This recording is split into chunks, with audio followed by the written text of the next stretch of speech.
જય ગજાનંદ, જય માતાજી। ઘણા લોકોના એવા પ્રશ્નો આવે છે કે દાદા અમારા ધારેલા કામ નથી થતા, અમારા પૈસા અટવાઈ જાય છે, અમને ધંધામાં સફળતા નથી મળતી, ઘણી મહેનત કરીએ છીએ પણ છતાં અમને નિષ્ફળતા જ મળે છે।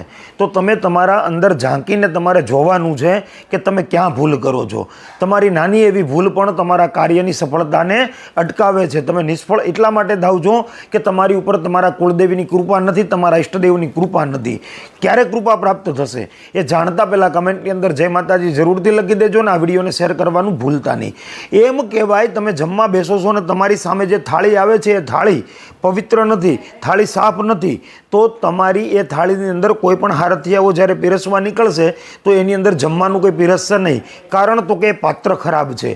એમ તમારું દેહરૂપી પાત્ર છે એને તમે જ્યાં સુધી પવિત્ર નહીં રાખો ત્યાં સુધી તમારા કુળદેવી કે તમારા ઈષ્ટદેવ એની અંદર કોઈ પણ પ્રકારનું સુખ તમને પીરસશે નહીં। તો તમારા દેહની પવિત્રતા જાળવવી એ બરાબર જરૂરી છે, તો જ તમને ઈશ્વરીય કૃપા કે કુળદેવીની કૃપા પ્રાપ્ત થશે। તો દેહની પવિત્રતા જાળવવા માટે શું કરવાનું છે?